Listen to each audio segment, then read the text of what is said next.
Welcome back. Thom Hartmann here with you, broadcasting live from Reykjavik, Iceland. And with us, a commentator. Our last guest was a reporter and kind of giving us the news. Let's get into some commentary, some thoughts on the news. Egill Halgason is with us. He is the moderator of the weekly public affairs program on Icelandic TV, and the link to his website and his program is all over there at thomhartmann.com. You can easily find it. Egill, welcome to the program. Thank you. Pleasure being here. Thank you so much for being with us. Your take on what caused the crash, how this whole circus happened, how did you end up with a handful of small banks owing, what was it, 14 times the gross national product or something like that? Yeah. It is really a story of collective madness, I would say, where everybody sort of got carried away by this bubble mentality. And of course, everybody was getting richer in Iceland as well. We were reaping the benefits as a nation. We were buying houses and cars and SUVs and motor sleds and everything. And people were... It was a ride. It was a hell of a ride. Yeah. But of course, somebody should have monitored the bank. The government, of course, and the institutions, of course, failed in that sense. Central bank, because they should have been looking at what was happening. Yeah. And we in the media, we should have noticed. We were not doing our job well enough. But it was a hell of a ride, and of course it ended in disaster. In a way, it's turning out better than most would have thought. 3 years after, we could have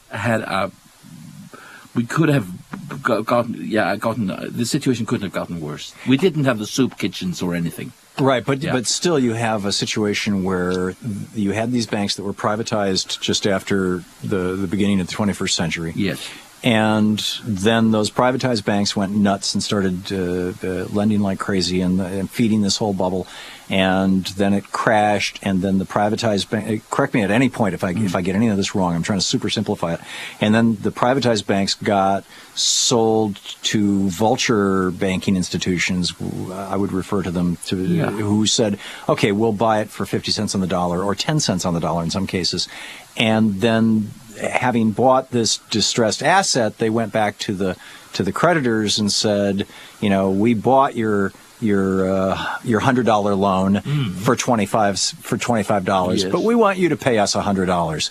And so Icelanders are still, particularly property holders who had recently remortgaged before the crash, are still stuck with this enormous debt. The problem is that we didn't pay the government. We didn't pay the banks, so the banks just fell into the hands of the creditors who couldn't do anything. They could sell to anybody, and somebody who came knocking and said, "I'll give you 5%." Maybe at one stage this looked like a good offer. Yeah. So at the moment we don't really know who owns the banks, and it has been a disaster. You don't know who owns the banks now? No. Vulture funds, anybody... Could be American funds? Could be American funds, could be German, could be anybody. Could be the old Icelandic financiers who were coming in through the back door. Holy cow. These are two of the banks. The third one is actually government-owned still. Right. So we don't really know, but... how is it not transparent? Well, this is just things... These are these are just things that are being bought and sold somewhere abroad, and we can't monitor that. So it's...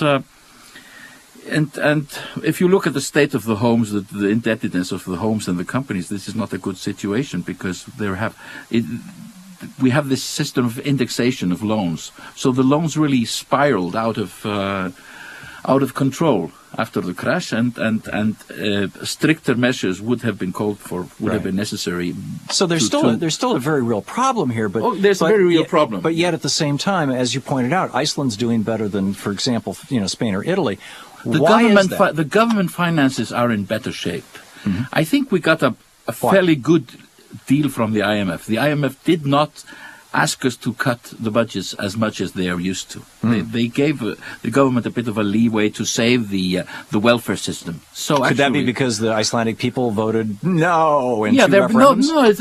I think it's in a way it's because the IMF might have learned a hard lesson from Argentina, from Asia, and I think they're just differently. The IMF is differently managed.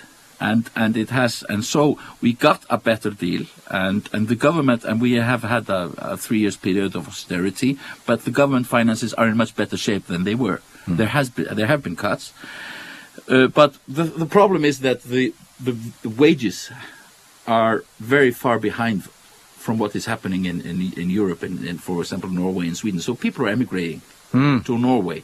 The doctors are moving away. The technicians are moving away. Everybody who can find a job in Norway is moving away. And the people are left with these huge debts, which spiraled sort of out of control during the crash. And so that is the real problem. The wages have gone down and the debts have gone up. Right. And yet, and we're stuck with that. Right. And yet you're in better shape than Italy. Yet I think we are in better shape of Italy because the government finances are better and we have more... for example, Greece. I know Greece. I traveled to Greece. Okay. The Greece have nothing to export.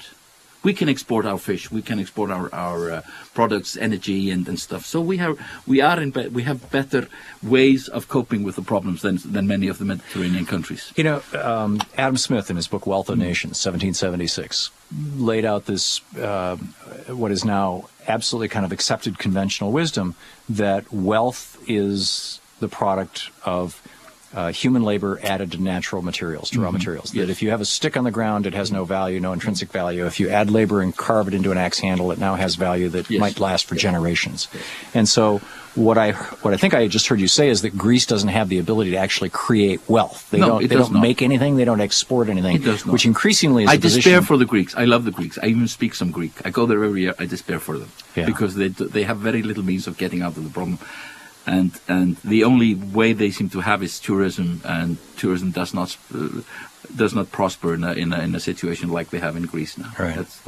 We find ourselves in the United States in a situation where we don't make anything anymore. Our major export right now is gasoline. Yes. And it's gasoline that we're exporting to South America from imported oil from the Middle East, and it's very profitable for the transnational corporations. And they've organized it so they don't even have to pay U.S. taxes on it, and we get the cancer from the refining process. It's insane. And of course, the rich people, they are utilizing this international system to move their assets away from areas like Greece. And of course, they moved their assets away from Iceland. Yeah. And they still haven't bought them back.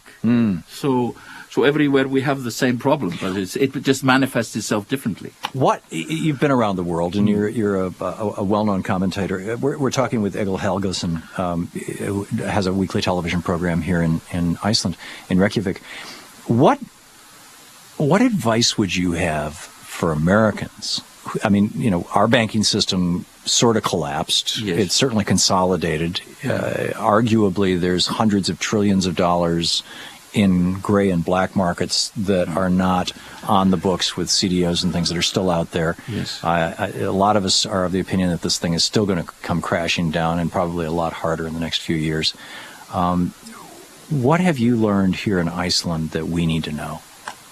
Well, I've just come from America. I was in the States. I go there a lot, and I have the comparison. What I find frightening about America is how the class differences are being aggravated all the time.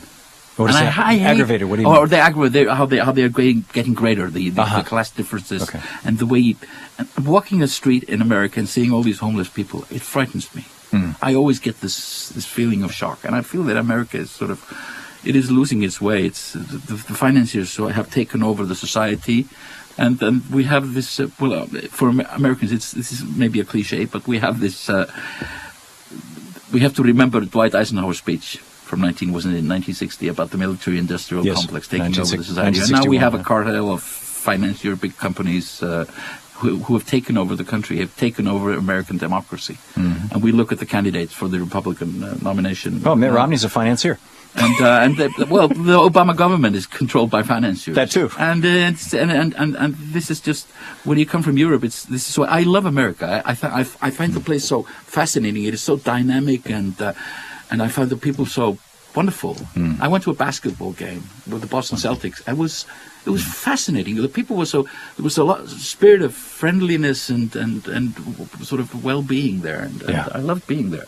Yeah. And I went to concerts, and it's a fabulous society. But please, try to get rid of these horrible class differences that are undermining it. Well, they're poisoning. They seem to have been exacerbated ever since Ronald Reagan dropped our top income tax rate from 74% to 28%.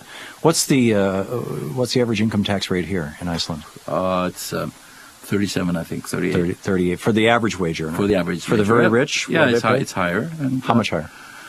I'm not sure. We're not as high as Scandinavia, actually. Scandinavia is higher.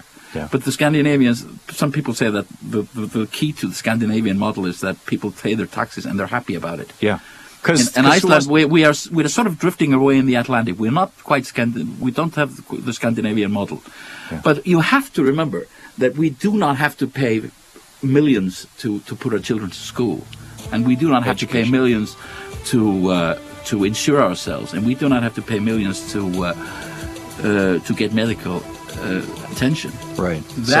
So your social security system, your education I think the Americans, they're paying more. Really. Yeah. Oh yeah, we are. They're paying more. And getting less. And getting less. When it all adds up, you are paying more. I think we're paying less with this tax way. Yeah, it's remarkable. Thank you so much, Egill Halgason. And the link is at thomhartmann.com. Thank you.